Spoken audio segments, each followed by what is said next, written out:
Morning students. അപ്പോൾ കഴിഞ്ഞ ദിവസം നമ്മൾ 2 ദിവസമായിട്ട് ജേർണലൈസിംഗ് എന്താണെന്ന് പഠിച്ചുകൊണ്ടിരിക്കുകയായിരുന്നു. അപ്പോൾ കഴിഞ്ഞ ദിവസം ലാസ്റ്റ് ഞാൻ പറഞ്ഞിട്ട് പോയി. അടുത്ത ദിവസം നമ്മളതിൻ്റെ പോസ്റ്റിംഗ് പഠിക്കും. അതായത് നമ്മൾ അക്കൗണ്ടുകൾ വരച്ച് അല്ലെങ്കിൽ പോസ്റ്റ് ചെയ്ത് എങ്ങനെ പഠിക്കുമെന്ന് പറഞ്ഞു.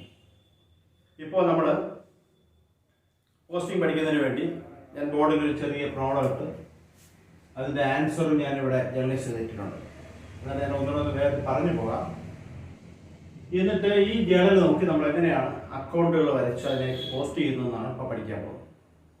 ഇത് പഠിച്ചു കഴിയുമ്പോൾ നിങ്ങളുടെ കൈവശം നമ്മൾ ചെയ്തിട്ടുള്ള കണക്കുകളാണ്. നിങ്ങളല്ലാതെ തന്നെ ഇത് ചെയ്തിട്ടുണ്ടാവും, വേറെ ചില കണക്കുകളൊക്കെ എടുത്ത് ചെയ്തിട്ടുണ്ടാവും ഞാൻ പ്രതീക്ഷിക്കുന്നു.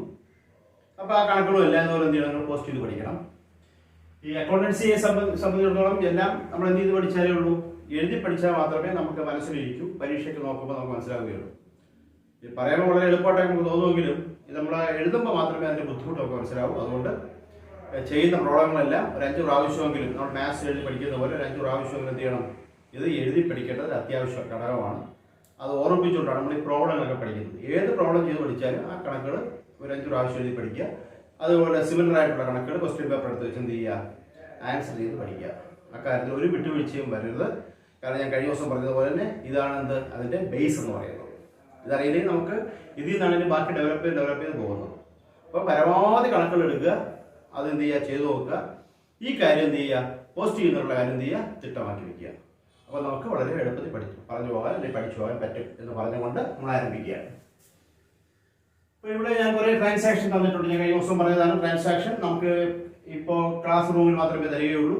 നമ്മളൊരു ജോലി സ്ഥലത്ത് തരികയാണെങ്കിൽ ഈ പറഞ്ഞ ട്രാൻസാക്ഷൻസ് ഒന്നും അവിടെ തരില്ല. നമ്മൾ എന്ത് ചെയ്യേണ്ടത്, മനസ്സിലാക്കി എടുത്തിട്ട് നമ്മുടേതായ ഭാഷ, ഇതാണ് നിങ്ങൾ മനസ്സിലാക്കി വയ്ക്കുന്ന ഭാഷ, ആ ഭാഷ മനസ്സിലാക്കിയിട്ടുള്ള എന്ത് ചെയ്യാൻ, ജേർണലൈസ് ചെയ്യാൻ.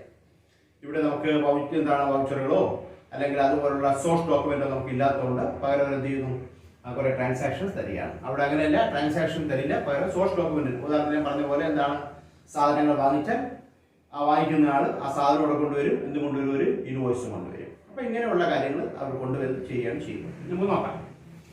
ഒന്നാമത്തത്, Arun started business with cash. ഇതാണ് ഫസ്റ്റ് ട്രാൻസാക്ഷൻ. അരുൺ എന്ന് പറയുന്ന ആൾ ഒരു ബിസിനസ് ആരംഭിച്ചു, 1 ലക്ഷം രൂപ ബിസിനസ് ആരംഭിച്ചു. അപ്പോൾ ഇതിന്റെ റൂൾ നമ്മൾ നേരത്തെ പറഞ്ഞു വയ്ക്കാൻ പഠിച്ചിട്ടുണ്ട്. എന്താണ് ഇതിന്റെ റൂൾ എന്ന് പറയുന്നത്, നമുക്ക് അറിയാവുന്നത് ഡെബിറ്റും ക്രെഡിറ്റും കണ്ടുപിടിക്കുക എന്നുള്ളതാണ് നമ്മുടെ ജോലി. ഇവിടെ ഡെബിറ്റ് ക്രെഡിറ്റ് കണ്ടുപിടിക്കുക എന്നുള്ളതാണ് ജോലി. ആ ജോലി നിങ്ങൾ പഠിച്ചു വെച്ചിട്ടുണ്ട്, എങ്ങനെ നമ്മൾ ഓർമ്മിക്കുന്ന നോക്കേണ്ട. Asset, liability, capital, expense, income, ഈ 5 കാര്യങ്ങളുള്ള കാര്യം പഠിച്ചിട്ടുണ്ട്. അസറ്റ് എന്ത് ചെയ്ത് കഴിഞ്ഞാൽ ഇൻക്രീസ് ചെയ്ത് കഴിഞ്ഞാൽ ഡെബിറ്റ് ചെയ്യുക, ഡിക്രീസ് ചെയ്ത് എന്ത് ചെയ്യുക, ക്രെഡിറ്റ് ചെയ്യുക. ലയബിലിറ്റി നേരെ തിരിച്ചാണ്. ക്യാപിറ്റൽ അതുപോലെ തന്നെയാണ്. എക്സ്പെൻസ് ഇൻക്രീസ് ഡിക്രീസ്, ഇതുപോലെ എന്താണ് ഡിക്രീസ് ഇൻക്രീസ്. ഇത് നമ്മൾ പഠിച്ചിട്ടുണ്ട്. ഞാൻ വെറുതെ ബോർഡിൽ നിന്ന് എഴുതിയിട്ട് മാത്രമേ ഉള്ളൂ. ഓക്കെ, ഇത് നമ്മൾ പഠിച്ചിട്ടുള്ളതാണ്. അപ്പോൾ ഇങ്ങനെ ഈ റൂൾ അനുസരിച്ച് ഞാൻ ഇതിന്റെ ജേർണലൈസ് ചെയ്യാണ്. അപ്പോൾ അരുൺ എന്ന് പറയുന്ന ആൾ ബിസിനസ് ആരംഭിക്കുന്നു. അപ്പോൾ നിങ്ങൾ അരുണിന്റെ കടയിൽ ഇരിക്കുകയാണ്. അരുണിന്റെ കടയിൽ ഇരിക്കുമ്പോൾ അരുൺ എന്ന് പറയുന്ന ആൾ ബിസിനസ് ആരംഭിക്കാൻ വേണ്ടി 1 ലക്ഷം രൂപ കൊണ്ട് വരികയാണ്. ആ 1 ലക്ഷം രൂപ കൊണ്ട് വരുമ്പോൾ ഇവിടെ എന്ത് കിട്ടി, 1 ക്യാഷ് കിട്ടി, 2 നിങ്ങളൊന്നും കൊടുത്തിട്ടില്ല. ആര് തന്നു, അരുൺ തന്നു. അരുൺ ആരാണ് ഇതിന്റെ ഉടമസ്ഥൻ. അപ്പോൾ ഈ 2 കാര്യങ്ങൾ നമുക്ക് ഈ പറഞ്ഞ 6 ഗ്രൂപ്പിനകത്താക്കണം. 5 ഗ്രൂപ്പിനകത്താക്കണം. ക്യാഷ് നമുക്കറിയാം അസറ്റ്. ഈ അസറ്റ് എന്ന് പറയുന്നത് നിങ്ങളുടെ ബിസിനസ്സിലേക്ക് ഈ പറഞ്ഞിരിക്കുന്ന 1 ലക്ഷം രൂപ കൊണ്ട് വരുമ്പോൾ 1 ലക്ഷം രൂപ എന്ന് പറഞ്ഞ ബിസിനസ്സിലേക്ക് ആദ്യമായിട്ട് വരികയാണ്. അപ്പൊ ആ അസറ്റിന് ഇന്നലെ വരെ 0 ആയിരുന്നു, 1 ലക്ഷം രൂപയായി. അപ്പൊ അതിനൊരു ഇൻക്രീസ് ഉണ്ടായി. അതുകൊണ്ട് ക്യാഷ് എന്ന് വിളിക്കുന്ന അസറ്റിനെ എന്ത് ചെയ്യണം, നമുക്ക് ഡെബിറ്റ് ചെയ്യണം. അതുകൊണ്ട് ഞാൻ ജേർണൽ വരച്ചു. അതിലെ കോളങ്ങളൊക്കെ നമുക്കറിയാം, date, particulars, ledger folio, debit amount, credit amount. അവിടെ ഞാൻ എഴുതി ക്യാഷ് അക്കൗണ്ട് ഡെബിറ്റ് ചെയ്യുക. ആദ്യം ഡെബിറ്റ് ചെയ്യുന്ന ഐറ്റമാണ് എഴുതാൻ, ഒന്ന് മറന്നു പോകരുത്. അപ്പോൾ ഈ ക്യാഷ് എന്ന് പറയുന്ന ഐറ്റം നമുക്ക് ചെയ്തിട്ടുണ്ട്, ഇൻക്രീസ് ചെയ്തിട്ടുണ്ട്, അത് ഡെബിറ്റ് ചെയ്തു. 2 അരുണാണ് തന്നത്. അരുൺ എന്ന് പറയുന്ന ആൾക്ക് ഇന്ന് മുതൽ നമുക്ക് എന്ത് ചെയ്യേണ്ടി വരും, ഇന്ന് മതിയാക്കിയ പൈസ തിരിച്ചു കൊടുക്കണം. അത് നമുക്ക് ലയബിലിറ്റി ആണ് അല്ലെങ്കിൽ ക്യാപിറ്റലാണ്. ആ ക്യാപിറ്റൽ എന്ന് പറയുന്നത് എന്ത് ചെയ്ത് കഴിഞ്ഞാൽ ഡിക്രീസ് ചെയ്താൽ ഡെബിറ്റ് ചെയ്യാം, ഇൻക്രീസ് ചെയ്താൽ ക്രെഡിറ്റ് ചെയ്യാം. നമ്മൾ പഠിച്ചു വെച്ചേക്കണം. അപ്പോൾ ഇന്നലെ വരെ ഒരു പൈസ അയാൾ കൊടുക്കാനില്ല. ഇപ്പോൾ 1 ലക്ഷം കൊണ്ടുവന്നപ്പോൾ ഈ 1 ലക്ഷം രൂപ ഇന്ന് മതിയാക്കി തിരിച്ചു കൊടുക്കണം. അപ്പോൾ ലയബിലിറ്റി വർദ്ധിച്ചു. അപ്പോൾ ലയബിലിറ്റി വർദ്ധിച്ചതുകൊണ്ട് അതിനെന്ത് നമ്മൾ അതിനെ ക്രെഡിറ്റ് ചെയ്യും. അതാണ് ആദ്യത്തെ എൻട്രി ഞാൻ എഴുതിയിരിക്കുന്നത്. Cash account debt 1 lakh to Arun's capital 1 lakh. Debit ചെയ്യുന്ന അക്കൗണ്ടിന്റെ അമൗണ്ട് ഡെബിറ്റ് കോളത്തിലും ക്രെഡിറ്റ് ചെയ്യുന്ന അക്കൗണ്ടിന്റെ അമൗണ്ട് ക്രെഡിറ്റ് കോളത്തിലും എഴുതണം. എന്നിട്ട് ഒരു നറേഷൻ ഉണ്ട്, brief description of the journal എന്ന് വിളിക്കുന്നതിനെ അതിൽ എഴുതും. സ്റ്റാർട്ടഡ് ബിസിനസ് വിത്ത് ക്യാഷ് എന്ന് എഴുതി ഒരു ബ്രാക്കറ്റ് ഇട്ടിട്ട് ഒരു ലൈൻ വരയ്ക്കുന്നു. ഈ കോളത്തിൽ മാത്രമേ ലൈൻ നിൽക്കാവൂ. ഇതിനെ നമ്മൾ ഹൊറിസോണ്ടൽ ലൈൻ എന്നാണ് വിളിക്കുക. ഇത്രയും നമുക്ക് ഓർമ്മയുണ്ട്. അപ്പോൾ രണ്ടാമത്തെ transaction purchased goods from Shaji. ഷാജിയുടെ ഗുഡ്സ് വാങ്ങിച്ചു. അപ്പോൾ ഷാജിയുടെ ഗുഡ്സ് മേടിക്കുമ്പോൾ നമുക്ക് കിട്ടിയത് ഗുഡ്സ് ആണ്. പൈസ കൊടുത്താൽ പറയുന്നില്ല, കാര്യം പേര് പറഞ്ഞിട്ടുണ്ടെങ്കിൽ കടമാണ്. അപ്പോൾ ഇത് ആരാണ് തരുന്നത്? ഷാജി. ആ ഷാജിക്ക് നമ്മൾ ഇന്നലെ നാളെ പൈസ കൊടുക്കണം. അപ്പോൾ ഷാജിയിൽ നിന്ന് വാങ്ങിക്കുമ്പോൾ ഗുഡ്സ് വന്നു. അപ്പോൾ നമുക്കറിയാം ഗുഡ്സിന് എന്ന് വിളിക്കില്ല, വാങ്ങിക്കുമ്പോൾ വിളിക്കുന്നതാണ് പർച്ചേസ്. അപ്പോൾ പർച്ചേസ് എന്ന് പറയുന്ന ഐറ്റം വന്നിട്ടുണ്ട്. അപ്പോൾ ഗുഡ്സ് വന്നതുകൊണ്ട് നമുക്ക് പറയാം പർച്ചേസ് എന്ന് പറയുന്നത് എക്സ്പെൻസ് ആണ്. എക്സ്പെൻസ് ഇൻക്രീസ് ചെയ്തിട്ടുണ്ട്. ഇൻക്രീസ് ആവുമ്പോൾ എന്ത് ചെയ്യാൻ? ഡെബിറ്റ് ചെയ്യുക. അതുകൊണ്ട് പർച്ചേസ് ഡെബിറ്റ് ചെയ്തിരിക്കുന്നത്. ഓക്കെ.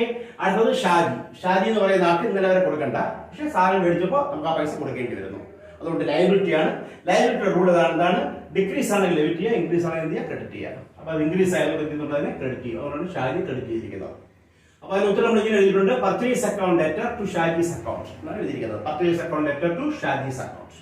പർച്ചേസ് അക്കൗണ്ടിൽ 10,000 rupees ടു ഷാജി 10,000 rupees. നരേഷ് എഴുതിയിട്ടുണ്ട്. ഇത് തന്നെയാണ് narration. Purchased goods from Shaji, അതിലാണ് നരേഷൻ. അടുത്തെന്ന് പറയുന്നത് സോൾഡ് ഗുഡ്സ് ടു രവി. നിങ്ങൾ രവിക്ക് സാധനം വിറ്റു. നിങ്ങൾ രവിക്ക് സാധനം വിൽക്കുമ്പോൾ നിങ്ങളുടെ കയ്യിൽ നിന്ന് പോയത് ഗുഡ്സ് ആണ്, പേരുള്ളതുകൊണ്ട് കടമാണ്. അപ്പൊ രവിക്ക് നമ്മൾ സാധനം വിറ്റിരിക്കുന്നു, അതുകൊണ്ട് രവി നമുക്ക് എന്ത് ചെയ്യണം? പൈസ തരണം. അപ്പോൾ അങ്ങനെയാണെങ്കിൽ രണ്ട് കാര്യങ്ങൾ, ഇതാണ് ഗുഡ്സും രവി. അപ്പൊ അത് നമുക്ക് ആദ്യം രവിയുടെ കാര്യം നോക്കാം. നിങ്ങൾ രവിക്ക് വിറ്റെങ്കിൽ ഇന്നലെ വരെ രവി ഒരു പൈസ തരാനില്ല. ഇന്ന് നിങ്ങൾ സാധനം എടുത്ത് രവിക്ക് കൊടുത്തപ്പോൾ ആ രവി ആ പൈസ തരാനുള്ളത് അസറ്റാണ്. അപ്പൊ ആ അസറ്റിൽ ഇന്ന് ഒരു വർധന ഉണ്ടായി. വർധന ഉണ്ടായതുകൊണ്ട് എന്ത് ചെയ്യുന്നതിനെ ഡെബിറ്റ് ചെയ്യും. അതുകൊണ്ട് രവി ഞാൻ ഡെബിറ്റ് ചെയ്തു, രവീസ് അക്കൗണ്ട് ഡെബിറ്റ് ചെയ്തു. രണ്ടാമത്തെ ഗുഡ്സ് ആണ്. വിൽക്കുമ്പോൾ ഞാൻ ഗുഡ്സിനെ ഗുഡ്സ് എന്ന് വിളിക്കൂല, എന്താ വിളിക്കൂ? സെയിൽസ് എന്നേ വിളിക്കുള്ളൂ. അപ്പൊ സെയിൽസ് എന്ന് പറയുന്നത് നമുക്ക് എന്താണ്? ഇൻകം ആണ്. ഇൻകം ഡിക്രീസ് ആണെങ്കിൽ ഡെബിറ്റ് ചെയ്യുക, ഇൻക്രീസ് ആണെങ്കിൽ ക്രെഡിറ്റ് ചെയ്യുക. നേരത്തെ വരെ നമുക്ക് അങ്ങനെ ഒരു ഇൻകം ഇല്ല, ഇപ്പൊ ഇൻകം വർദ്ധിച്ചിട്ടുണ്ട്. അപ്പൊ ആ ഇൻകം വർദ്ധിച്ചത് കൊണ്ട് എന്ത് ചെയ്തു? അത് നമ്മൾ ക്രെഡിറ്റ് ചെയ്തു. അതാണ് രണ്ടാമത്തെ എന്താണ്? അഞ്ചാമത്തെ ട്രാൻസാക്ഷൻ.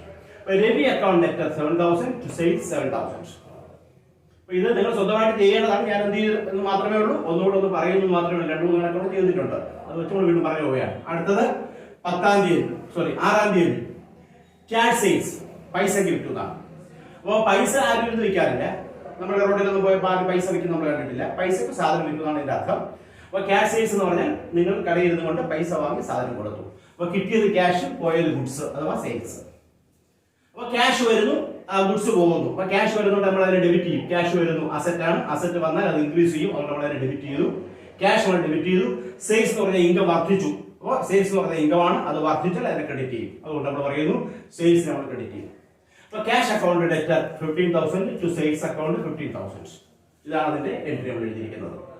അടുത്തത് ക്യാഷ് പർച്ചേസ്, പൈസക്ക് സാധനം മേടിച്ച കാര്യമാണ്. പൈസക്ക് സാധനം മേടിക്കുമ്പോൾ എന്ത് കിട്ടി? ഗുഡ്സ് കിട്ടി. ഗുഡ്സ് വാങ്ങിക്കുമ്പോൾ അത് നമ്മൾ വിളിക്കുന്നതാണ് പർച്ചേസ്. അപ്പോൾ അസറ്റ് വന്നു എന്ന് പറഞ്ഞാൽ നമ്മൾ പർച്ചേസ് എക്സ്പെൻസ് ആണ്. എക്സ്പെൻസ് ഇൻക്രീസ് ചെയ്ത് നമുക്ക് ഡെബിറ്റ് ആണ്. അതുകൊണ്ട് പർച്ചേസിന് നമ്മൾ ഡെബിറ്റ് ചെയ്തു. ക്യാഷ് പോയതുകൊണ്ട് എന്ത് ചെയ്തു? നമ്മൾ ക്യാഷിനെ ക്രെഡിറ്റ് ചെയ്തു. അല്ലെ? സാധനം മേടിക്കുമ്പോൾ പർച്ചേസ് കിട്ടി, എന്ത് പോയി? നമ്മളത് ക്യാഷ് പോയി. അപ്പൊ ക്യാഷ് എന്ന് പറഞ്ഞ അസറ്റ് കുറഞ്ഞാൽ എന്ത് ചെയ്യും? നമ്മൾ അതിനെ ക്രെഡിറ്റ് ചെയ്യും.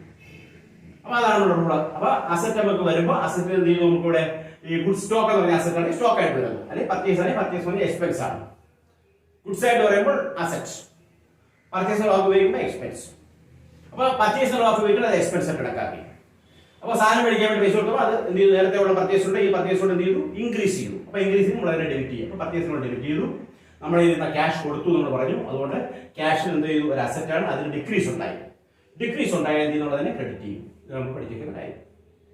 അടുത്തുള്ള ഓപ്പൺ ഡേ ബാങ്ക് അക്കൗണ്ട്. ബാങ്കിൽ പോയി ഒരു അക്കൗണ്ട് ഉണ്ടെങ്കിൽ ബാങ്കിൽ പൈസ കിട്ടി.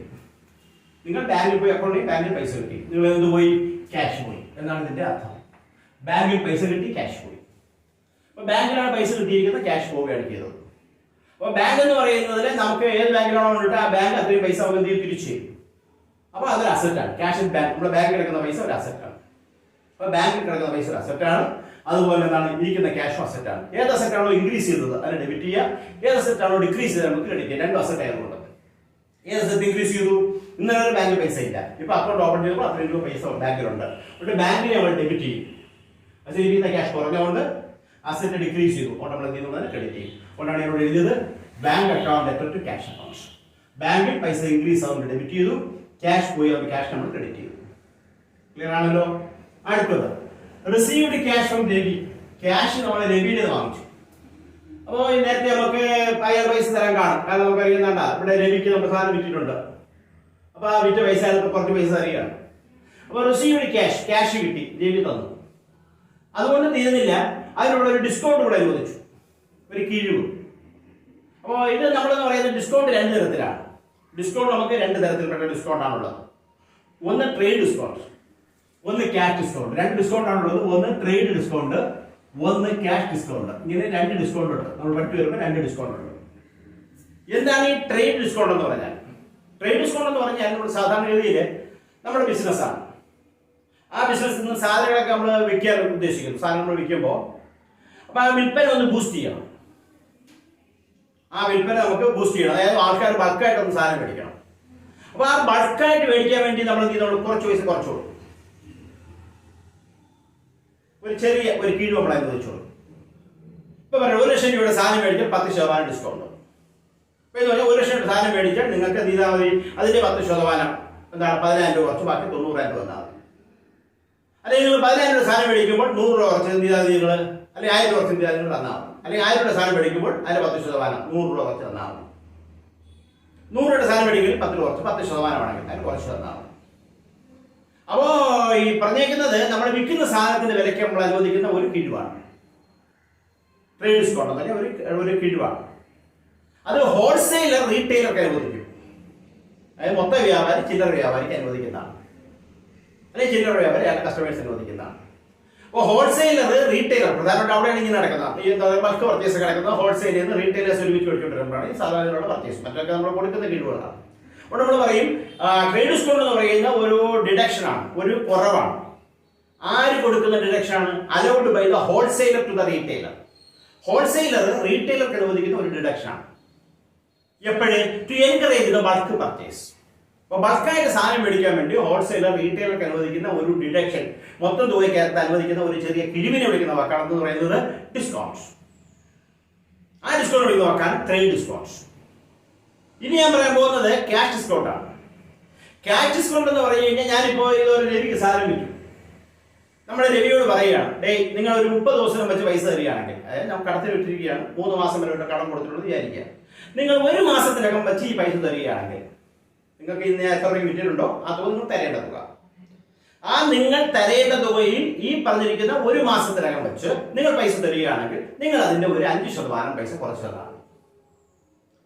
ഉദാഹരണത്തിന് പറയാം, നമ്മളൊരു 50,000 രൂപ സാധനം വിറ്റു. നമ്മൾ പറയുകയാണെങ്കിൽ നിങ്ങൾ 50,000 രൂപ നിങ്ങൾ എന്ത് ചെയ്താൽ 1 മാസം വെച്ച് തിരിച്ചെത്തിച്ചാൽ നിങ്ങൾ 50,000 തരണ്ട, അതിന്റെ 10% 5,000 രൂപ കുറച്ചു, ബാക്കി 45,000 തന്നാൽ മതി. അപ്പോൾ അതും ഒരു ഡിഡക്ഷനാണ്. അത് ആരെ അനുവദിക്കുന്നത്? Allowed by the creditor to the debtor. പൈസ കിട്ടാനുള്ള ആൾ നമുക്ക് കടക്കാരനെ അനുവദിക്കുന്നതാണ്.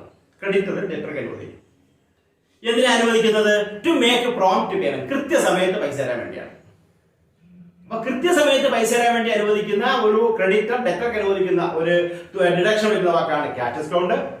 അതേസമയം ലിസ്റ്റ് പ്രൈസിനകത്ത് നമ്മളൊരു ലിസ്റ്റ് പ്രൈസ് ഉണ്ട്, വിൽക്കുന്നതിനെല്ലാം ഒരു ലിസ്റ്റ് പ്രകാരമുള്ള പ്രൈസ് ഉണ്ട്. ആ പ്രൈസിനകത്ത് ഹോൾസെയിലർ റീറ്റെയിലർക്ക് അനുവദിക്കുന്നത്, അല്ലെങ്കിൽ മാനുഫാക്ചറർ ഹോൾസെയിലർക്ക് അനുവദിക്കുന്ന ഒരു ഡിഡക്ഷൻ ഉണ്ട്. ആ ഡിഡക്ഷൻ വിളിക്കുന്ന വാക്കാണെന്ന് പറയുന്നത് ട്രേഡ് ഡിസ്കൗണ്ട് എന്ന് പറയുന്നത്. ഈ ആദ്യം പറഞ്ഞ ട്രേഡ് ഡിസ്കൗണ്ടിന് എൻട്രി ഇല്ല. എന്താ കാര്യം? അതിന്റെ പൈസ നമ്മൾ കൊടുക്കണ്ട. അത് മൊത്തത്തിൽ ഉള്ളതിന് പൈസ കുറച്ചിട്ട് ബാക്കി എഴുതി ഇത്ര രൂപ എന്ന് പറഞ്ഞാൽ അത് പൈസ കൊടുത്താൽ മതി. അതുകൊണ്ട് അതിന് എൻട്രി ഇല്ല. ഏത് എൻട്രി ഇല്ല? ട്രേഡ് ഡിസ്കൗണ്ടിന് എൻട്രി ഇല്ല. അപ്പൊ 10,000 രൂപയുടെ സാധനം ഹോൾസെയിലർ റീറ്റെയിലർക്ക് അനുവദിക്കുന്നു, അല്ലെങ്കിൽ നമ്മൾ കൊടുക്കുമ്പോൾ അയാൾ അനുവദിക്കുന്ന ഒരു ഡിസ്കൗണ്ട് ഉണ്ട്. എന്തിനു വേണ്ടി? ബൾക്ക് പർച്ചേസ് എൻകറേജ് ചെയ്യാൻ വേണ്ടി ഒരു അനുവദിക്കുന്ന ഒരു കിഴിവുണ്ട്. അപ്പോൾ നിങ്ങളാണ് എന്ത് വിചാരിക്കുക? റീറ്റെയിലർ, ഞാൻ ഹോൾസെയിലറാണ്, ഞാൻ നിങ്ങൾക്ക് കുറെ സാധനം തരും, വിൽക്കുമ്പോൾ ഞാൻ പറയാം, നിങ്ങൾ ഒരു 10 സാരി എടുത്ത് നിങ്ങൾ, അപ്പൊ ഞാൻ പറയാം 15 സാരി എടുക്കണമെങ്കിൽ ഒരു കിഴിവ് ഞങ്ങൾ തരും എന്ന് പറഞ്ഞാൽ 10 സാരി എടുത്താൽ കിഴിവ് കിട്ടൂല. അപ്പൊ 15 സാരി എടുത്തു കഴിഞ്ഞാൽ നിങ്ങൾക്ക് എന്ത് ചെയ്യും? ഒരു ചെറിയ ഡിസ്കൗണ്ട് നമ്മൾ തരും. അപ്പോൾ ആ 15 സാരി ഒരാളെ കൊണ്ട് മേടിപ്പിക്കാൻ വേണ്ടി നമ്മൾ ഹോൾസെയിലറായ ഞാൻ റീറ്റെയിലറായ നിങ്ങളോട് പറയാം, നിങ്ങൾ പറയുകയാണ് എന്തായാലും 10 രൂപ എടുക്കാം, 5 രൂപ മേടിക്കാം, അപ്പോൾ 5 രൂപ കൂടെ മേടിക്കും. അപ്പൊ നിങ്ങളെ കൊണ്ട് എന്ത് ചെയ്യാൻ വേണ്ടി? ബൾക്ക് പർച്ചേസുകൾ നടത്താൻ വേണ്ടി ലിസ്റ്റ് പ്രൈസ് ഒരു വിലയുണ്ട്, ഓരോ സാരി എത്ര വിലയെന്നുണ്ട്. ആ വിലയിൽ നിന്ന് ഒരു ചെറിയ ഡിഡക്ഷൻ ഞാൻ നിങ്ങൾക്ക് കുറച്ച്, അതായത് ചെറിയൊരു എമൗണ്ട് കുറച്ച് നിങ്ങൾക്ക് ഞാൻ തരും. അത് വിളിക്കുന്ന വാക്കാണ് ട്രേഡ് ഡിസ്കൗണ്ട്. അതിന് എൻട്രി വേണ്ട, ഏഴ് എൻട്രിക്ക് അത് എൻട്രി ഇല്ല. അപ്പൊ അങ്ങനെ ഞാൻ അനുവദിക്കുന്ന ഡിസ്കൗണ്ട് ഉണ്ട്. അപ്പൊ ആ ഡിസ്കൗണ്ടിൽ എൻട്രി ഇല്ല, അത് ഓർമ്മിച്ചോളാം. അപ്പൊ അങ്ങനെ അനുവദിക്കുന്ന കിഴിവിൽ വിളിക്കുന്ന വാക്കാണ് ട്രേഡ് ഡിസ്കൗണ്ട്. ഇനി നിങ്ങളിപ്പോ ഈ പറഞ്ഞ 15 സാരിക്ക് ഒരു സാരിക്ക് 2,000 രൂപ വെച്ച് 15 സാരിക്ക് എന്ത് വരും? നമുക്ക് 15 സാരി എന്ന് പറയുമ്പോൾ 2,000 30 ആവശ്യമുള്ള എന്താണ് 3 സീറോ അവിടെ ചേർക്കുമ്പോൾ നമുക്ക് കിട്ടുന്ന ഒരു എമൗണ്ട് ഉണ്ട്. 30 എന്താണ് 30,000 3 ലക്ഷം രൂപയുടെ സാധനം വരും. അപ്പൊ ആ പറഞ്ഞേക്കുന്ന എമൗണ്ട് ഉണ്ട്. ആ എമൗണ്ട് നിങ്ങൾ തരുമ്പോൾ ഞാൻ പറയുകയാണ്, ഈ പൈസ നിങ്ങൾ കൃത്യസമയത്ത് തന്നാൽ, ഇപ്പൊ ഞാൻ നിങ്ങൾ വിട്ടിരിക്കുന്ന തുകയുണ്ട്, ആ വിട്ടിരിക്കുന്ന തുക നിങ്ങൾ കൃത്യസമയത്ത് 1 മാസം വെച്ച് തന്നാൽ നിങ്ങൾ ആ തുകയിൽ ഒരു 2% കുറച്ചതാണ്. അപ്പൊ നേരത്തെ എത്ര രൂപ വിറ്റു എന്ന് പറഞ്ഞിട്ട് നിങ്ങൾ തരാൻ എമൗണ്ട് എഴുതി വെച്ചിരിക്കുകയാണ്. അതുകൊണ്ട് ആ പൈസ തരുമ്പോൾ ഞാൻ എന്തെങ്കിലും ഒരു കിഴിവ് അനുവദിച്ചാൽ, എന്തിനാ കിഴിവ് അനുവദിക്കുന്നത്? കൃത്യസമയത്ത് പൈസ തരാൻ വേണ്ടിയാണ്. അപ്പൊ അങ്ങനെ അനുവദിക്കുന്ന ഡിസ്കൗണ്ട് ആണ് എന്ത് ഡിസ്കൗണ്ട്? Cash discount. അതിന് എൻട്രി ഉണ്ട്. അത് ആരാണോ പൈസ വാങ്ങുന്നതാണ്, പൈസ വാങ്ങിക്കുന്നത് ഞാനാണെങ്കിൽ ഞാനാണ് ഈ പൈസ വേണ്ടെന്ന് പറയുന്നത്. ഏത് പൈസ? 2% വേണ്ട, 5% വേണ്ട എന്ന് പറയുന്ന ആരായിരിക്കും? എപ്പോഴും പൈസ സ്വീകരിക്കുന്ന ആളായിരിക്കും. കൊടുക്കുന്ന ആൾക്ക് 100% വേണ്ടെന്നേ പറയും. അപ്പൊ പൈസ മേടിക്കുന്ന ആൾക്കാണ് നഷ്ടം, അപ്പൊ കൊടുക്കുന്ന ആൾക്ക് എന്താണ് അത്രയും പൈസ? ലാഭം. അപ്പൊ പൈസ മേടിക്കുന്ന ആൾക്ക് നഷ്ടം, പൈസ കൊടുക്കുന്ന ആൾക്ക് എന്താണ്? ലാഭം. കാരണം എന്താ ലാഭം എന്ന് പറയാൻ? അത്രയും പൈസ കുറച്ച് കൊടുത്താൽ മതി. എനിക്കൊന്നുകൂടെ നഷ്ടം എന്ന് പറഞ്ഞു, അത്രയും പൈസ കുറച്ചേ കിട്ടും. ഞാൻ വേറെ കൊടുക്കുമ്പോൾ ഇതുപോലെ തന്നെയാണ്. ഞാൻ വേറെ കൊടുക്കുകയാണെങ്കിൽ എന്താ പ്രത്യേകത? ഞാൻ അയാൾ പറയും അത്രയും പൈസ വേണ്ട എന്ന് പറയുമ്പോൾ എനിക്ക് ആ പൈസ ലാഭം, അയാൾക്ക് പൈസ. അപ്പൊ പൈസ കിട്ടുന്നതൊക്കെ നഷ്ടം, പൈസ മേടിക്കുന്ന എന്താണ്? കൊടുക്കുന്നതൊക്കെ എന്താണ്? ലാഭം. അതാണ് ഏത് ഡിസ്കൗണ്ട്? Cash discount. അതിന് എൻട്രി ഉണ്ട്. അപ്പൊ അതുകൊണ്ട് ഞാൻ ഒന്ന് പരിചയപ്പെടുത്തുന്നേ ഉള്ളൂ. അപ്പൊ ക്യാഷ് ഡെബിറ്റ് കിട്ടി. അപ്പൊ ക്യാഷ് ഡെബിറ്റ് കിട്ടുമ്പോൾ നമ്മളിപ്പോ 2 കാര്യം പറയുമ്പോൾ നമ്മൾ രണ്ടും ഒരുമിച്ച് എഴുതുകയാണ്. അപ്പൊ നമുക്കറിയാം സിമ്പിൾ എൻട്രിയാണ് ഈ പറഞ്ഞതല്ല. കാരണം ഒരു ഡെബിറ്റ് ഒരു ക്രെഡിറ്റ്, ഒരു ഡെബിറ്റ് ഒരു ക്രെഡിറ്റ്, ഇതല്ല സിമ്പിൾ എൻട്രി. ഒന്നിൽ കൂടുതൽ ഡെബിറ്റോ ഒന്നിൽ കൂടുതൽ ക്രെഡിറ്റോ വന്നാൽ എന്തായത്? കോമ്പൗണ്ട് എൻട്രി ആയി. അപ്പൊ നമുക്ക് നോക്കാം, ഇത് നമ്മൾ കോമ്പൗണ്ട് എൻട്രി ഇവിടെ എഴുതിയിരിക്കുന്നത്. നമുക്ക് നോക്കാം. റിസീവ്ഡ് ക്യാഷ് രവിയുടെ നമുക്ക് എന്ത് കിട്ടി? ക്യാഷ്. അപ്പൊ ക്യാഷ് വന്നു, രവിയുടെ പൈസയുടെ ക്യാഷ് വന്നു. ക്യാഷ് അസറ്റ് ഇൻക്രീസ് ഉണ്ടായി, ഞാൻ ഡെബിറ്റ് ചെയ്തു. കിട്ടിയ എത്ര രൂപയാണ്? 6500 ആണ്. അതുകൊണ്ട് അത് ഞാൻ കിട്ടിയായിട്ട് കാണിച്ചു, അതെനിക്ക് അസറ്റ് വർദ്ധിച്ചു, അതിനെ ഡെബിറ്റ് ചെയ്തു. ഇനി രവിയാണ്, രവി ഈ പൈസ എന്ത് ചെയ്തു? അയാൾ തരാനുള്ള പൈസ അപ്പൊ അയാൾ ലൈബിലിറ്റി എന്ത് ചെയ്തു? കുറഞ്ഞു. അപ്പൊ ലൈബിലിറ്റി എന്ന് പറയുന്നത് കുറഞ്ഞാൽ, ലൈബിലിറ്റി കുറഞ്ഞാൽ അതിനെ എന്താണ്? നമുക്ക് കിട്ടാനുള്ള പൈസയാണ് രവി തരാനുള്ള പൈസയാണ്. അപ്പൊ രവി എന്ന് പറയുന്ന ആൾ നമുക്ക് എന്തെങ്കിലും പൈസ തരാനുണ്ടായിരുന്നു. ഇന്നലെ വരെ രവി നമ്മുടെ സ്വത്തായിരുന്നു. ഇന്ന് പൈസ തന്നോടുകൂടി ആ പറഞ്ഞ പൈസ എന്തായി?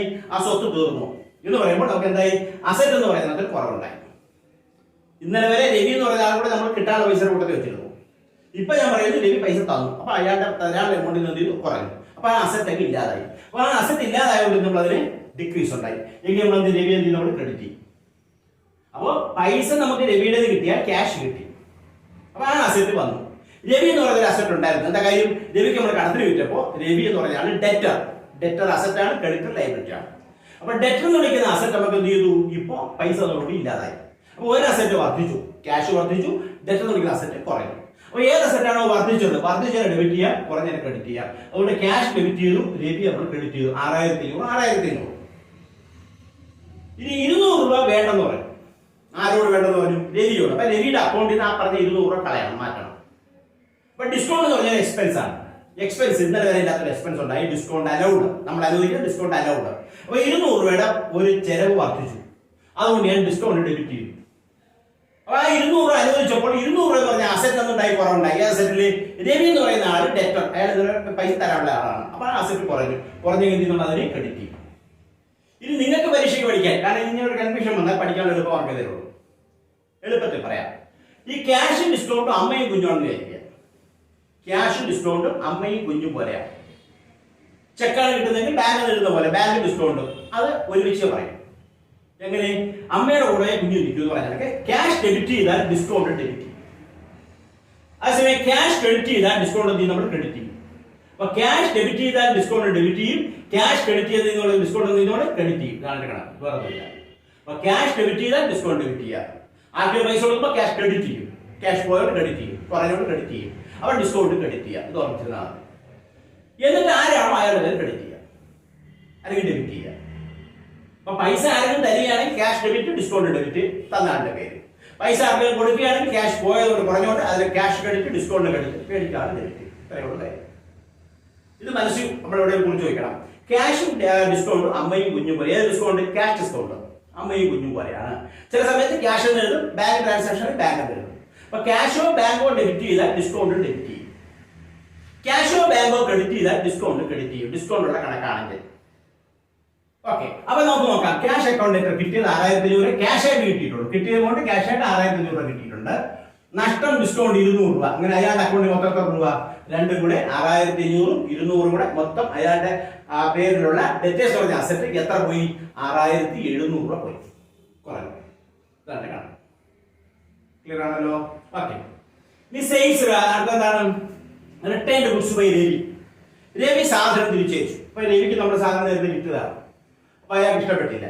അതുകൊണ്ട് അയാൾ 300 സാധനം തിരിച്ചയച്ചു. ഗുഡ്സ് തിരിച്ചയച്ചു, രവി തന്നു. അപ്പൊ ഗുഡ്സ് ആണ് കിട്ടിയത്. അപ്പൊ രവി തിരിച്ചയച്ചുകൊണ്ട് ഗുഡ്സ് നമുക്ക് തന്നു. ഗുഡ്സ് ഒന്നും എഴുതില്ല. അതിന് പകരം വിറ്റ സാധനം തിരിച്ചു വന്നു. അപ്പൊ വിറ്റ സാധനം തിരിച്ചു വരുമ്പോ സെയിൽസ് റിട്ടേൺസ്.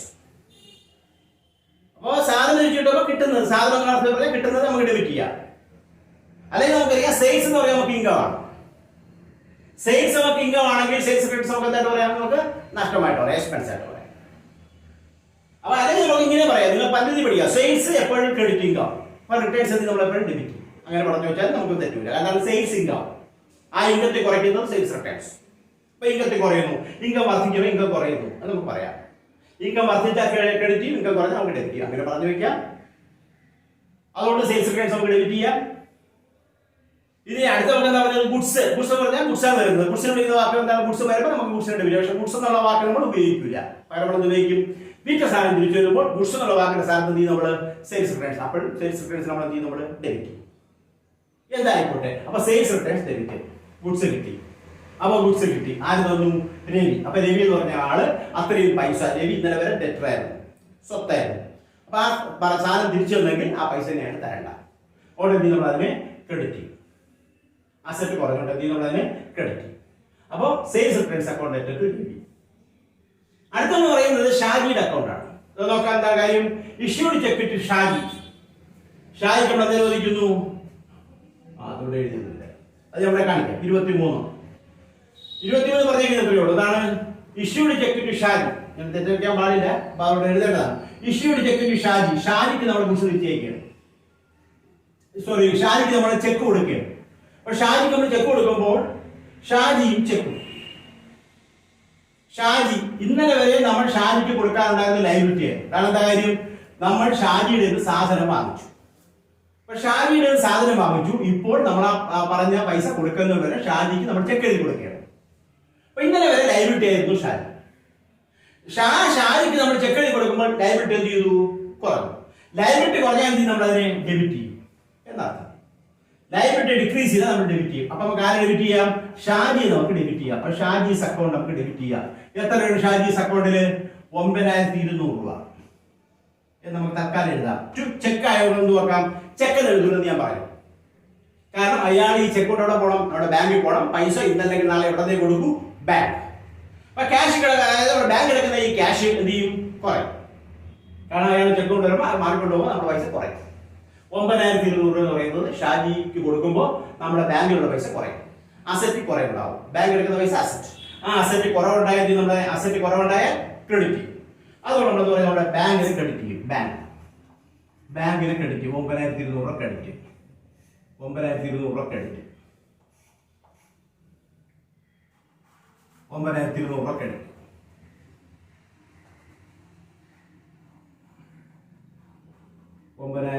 ക്രെഡിറ്റ് ആണ്. ഓക്കെ, അതുകൊണ്ട് തീരുന്നില്ല. ഡിസ്കൗണ്ട് കിട്ടി. കിട്ടുന്ന ഡിസ്കൗണ്ട് നമുക്ക് എന്താണ്? നമ്മൾ അനുവദിക്കുന്ന നഷ്ടം.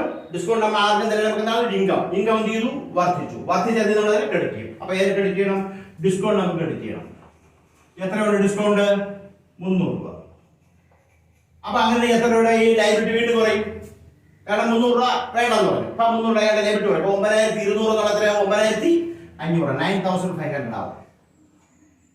For every debit, there must be equal and corresponding credit ആണ്. ഡെബിറ്റിന് ക്രെഡിറ്റിന് എപ്പോഴും തുല്യവും വിപരീതമായിട്ടുള്ള ഡെബിറ്റ് ക്രെഡിറ്റ് തുല്യവും വിപരീതമായിരിക്കണം. എന്ന് പറഞ്ഞാൽ എത്ര ഡെബിറ്റ് ഉണ്ടോ അത്രയും രൂപയ്ക്ക് ക്രെഡിറ്റും വേണം. അപ്പൊ ഇത് നമ്മുടെ അപേക്ഷ എന്താണ്? ഇഷ്യൂഡ് ചെക്ക് ടു ആർക്ക്? Issued cheque to Shaji and discount allowed എന്ന് എഴുതി വേണം ഇത് ചെയ്യാൻ. നമുക്ക് അത് ക്ലോസ് ചെയ്യാം. 23 അങ്ങനെയാണ്. ഷാജി ചെക്ക് കൊടുക്കുന്നു. ഷാജി മേടിച്ചു കൊടുക്കുന്നു. ഷാജി എന്ന് പറയുന്നത് ലൈബിലിറ്റി കുറയുന്നു. ലൈബിലിറ്റി കുറഞ്ഞാൽ ഡെബിറ്റ് ചെയ്യുക. അതുകൊണ്ട് ഷാജി ഡെബിറ്റ് ചെയ്യും. പിന്നെ ഞാൻ നേരത്തെ പറഞ്ഞപ്പോൾ ഓർമ്മിച്ചാൽ മതി. കൊടുക്കുന്ന ചെക്കാണ്. പൈസ എവിടെ പോകും? ബാങ്കിൽ പോകും. ബാങ്ക് എടുക്കുന്ന പൈസ നമുക്ക് സ്വത്താണ്. ആ സ്വത്ത് കുറയുന്നു. കുറഞ്ഞാൽ ക്രെഡിറ്റ് ചെയ്യും. ഇനി ഞാൻ പറഞ്ഞ ഓർമ്മിച്ചാൽ ബാങ്ക് ക്രെഡിറ്റ് ചെയ്യാൻ ഏതിനെ ക്രെഡിറ്റ് ചെയ്യും? ഡിസ്കൗണ്ടിന് ക്രെഡിറ്റ് ചെയ്യും. ബാങ്ക് ഡെബിറ്റ് ആണെങ്കിൽ ബാങ്ക് ഡെബിറ്റ് ചെയ്താൽ ഡിസ്കൗണ്ടിനെ ഡെബിറ്റ് ചെയ്യും. ബാങ്ക് ക്രെഡിറ്റ് ചെയ്താൽ ഡിസ്കൗണ്ട് ഇതിനോട് ഗ്രാമീണ കുഞ്ഞും പോലെയാണ് ഓർമ്മിച്ചുകൊള്ളുക. ഓക്കെ, അടുത്തത് ഡ്രൂ ക്യാഷ് ഫോർ പേഴ്സൺ. സ്വന്തം ആവശ്യത്തിന് വേണ്ടി പൈസ എടുത്തുകൊണ്ട് പോയി. Withdrew cash four person. സ്വന്തം ആവശ്യം എന്ന് പറഞ്ഞാൽ എന്താ വാക്ക്? ഡ്രോയിങ്സ്. അതുകൊണ്ട് പ്രത്യേകം ഓർമ്മിച്ചോളാം, ഡ്രോയിങ്സ് എന്നാണ് അർത്ഥം. ഡ്രോയിങ്സ്. അപ്പൊ സ്വന്തം ആവശ്യമായിട്ട് പൈസ എടുത്തുകൊണ്ട് പോകുമ്പോൾ ആയിരത്തോട് ഓണർ 1,00,000 കൊണ്ട് വന്നിട്ട് ഇപ്പൊ എന്താണ് ഒരു 1000 എടുത്തോണ്ട് പോയിട്ടുണ്ടെങ്കിൽ അയാളുടെ ലൈബിലിറ്റി അല്ലെങ്കിൽ ക്യാപിറ്റൽ പറഞ്ഞാൽ അതിനോ ചെയ്തു വർദ്ധിച്ചോ കുറഞ്ഞോ? കുറയുക. കാരണം 1,00,000 നേരത്തെ ഉണ്ടായിരുന്നു. ഇപ്പൊ 1000 എടുത്തോണ്ട് പോയി ക്യാപിറ്റൽ ചെയ്തു കുറഞ്ഞു. ക്യാപിറ്റൽ വാക്ക് ഉപയോഗിക്കില്ല, പകരം ഏത് വാക്ക് ഉപയോഗിക്കൂ? ഡ്രോയിങ്സ്. അതുകൊണ്ട് ഞാൻ ഡ്രോയിങ്സ് എന്നുള്ള വാക്ക് ഡെബിറ്റ് ചെയ്തു. ഡ്രോയിങ്സ് ഞാൻ ഡെബിറ്റ് ചെയ്തു. എന്താണ് കൊടുത്തത്? ക്യാഷ്. ക്യാഷ് ഒരു അസറ്റ് ആണ്. ഇരുന്ന ക്യാഷിന് എടുത്ത് കൊടുക്കുമ്പോൾ ക്യാഷ് എന്ത് ചെയ്തു? കുറയും. കുറയണ എന്ത് ചെയ്യുന്നതിനെ ക്രെഡിറ്റ് ചെയ്യും. അതാണ് ഡ്രോയിങ്സ് അക്കൗണ്ട് ടു ക്യാഷ്. 1000. അടുത്തെന്താണ്? Returned goods to Shaji. നിങ്ങൾ ഷാജിക്ക് സാധനം തിരിച്ചയച്ചു. നിങ്ങൾ ഷാജിക്ക് സാധനങ്ങൾ തിരിച്ചയക്കുമ്പോൾ പോയത് ഗുഡ്സ് വാങ്ങിച്ചുകൊണ്ട് പോയത് ആരാണ്? ഷാജി. നിങ്ങൾ വാങ്ങിച്ച സാധനം നിങ്ങൾക്ക് ഇഷ്ടപ്പെട്ടില്ല, അതുകൊണ്ട് നിങ്ങൾ ആർക്ക് കൊടുത്തു? ഷാജിക്ക് കൊടുത്തു. ഷാജിക്ക് കൊടുക്കുമ്പോൾ ഷാജി എന്ന് പറഞ്ഞ ആളുടെ ബാധ്യത അത്രയും രൂപയ്ക്ക് കുറയും. കാരണം കൊടുക്കാനുള്ള പൈസ നമ്മൾ സാധനം തിരിച്ചു കൊടുത്തുകൊണ്ട് അത്രയും പൈസ പറഞ്ഞു കൊടുക്കാൻ വേണ്ടി. അപ്പോൾ ഒരു ഷാജി ഒരു ലൈബിലിറ്റി ആയിരുന്നു. ആ ലൈബിലിറ്റി കുറഞ്ഞാൽ നമുക്ക് എന്ത് ചെയ്യാം? അയാളെ ഡെബിറ്റ് ചെയ്യാം. അതുകൊണ്ട് ഞാൻ ഷാജിയെ ഡെബിറ്റ് ചെയ്തു. ഷാജി അക്കൗണ്ട് എത്ര? 500 രൂപ ഡെബിറ്റ് ചെയ്തു. ഷാജി അക്കൗണ്ട് ഡെബിറ്റ് ചെയ്തു. എന്താണ് ഷാജിക്ക് നിങ്ങൾ കൊടുത്തത്? ഗുഡ്സ് ആണ്. ഗുഡ്സ് എന്നുള്ള വാക്ക് എഴുതൂല, ഇത് റിട്ടേൺസ് ആണ്. വാങ്ങിച്ച സാധനങ്ങൾ തിരിച്ചു കൊടുത്തത്. അപ്പോൾ വിളിക്കുമ്പോൾ അതിന് പർച്ചേസ് റിട്ടേൺസ്. പർച്ചേസ് റിട്ടേൺസ് നമ്മൾ എഴുതുന്ന വാക്കെന്താണ്? Purchase returns. അപ്പോൾ ഷാജിയെ ഡെബിറ്റ് ചെയ്യുക, പർച്ചേസ് റിട്ടേൺസ് ക്രെഡിറ്റ് ചെയ്യുക. പർച്ചേസ് ഡെബിറ്റ് ആണെങ്കിൽ പർച്ചേസ് റിട്ടേൺസ് ക്രെഡിറ്റ് ആയിരിക്കും. പർച്ചേസ് ഡെബിറ്റ് ആണ് എപ്പോഴും ചെയ്യുന്നത്, അതുകൊണ്ട് പർച്ചേസ് റിട്ടേൺസ് ക്രെഡിറ്റ് ആയിരിക്കും. അല്ലെങ്കിൽ ഗുഡ്സ് ആണ് പോകുന്നത്, അല്ലെങ്കിൽ ഗുഡ്സ് പോകുന്നതുകൊണ്ട് ഗുഡ്സ് വന്നാൽ ഡെബിറ്റ് ചെയ്യും, ഗുഡ്സ് പോയാൽ ക്രെഡിറ്റ് ചെയ്യും. ഏത് കൂടി വെച്ചാൽ അത് ക്രെഡിറ്റ് ആണ് ഓർമ്മിച്ചു കൊടുക്കുക. ഗുഡ്സ് നമ്മൾ വാക്ക് എഴുതില്ല, പകരം പർച്ചേസ് റിട്ടേൺസ് എഴുതുക. ഓക്കെ. അടുത്തത് Drew check for personal use. Check എഴുതി കൊണ്ടുപോയി സ്വന്തം ആവശ്യം.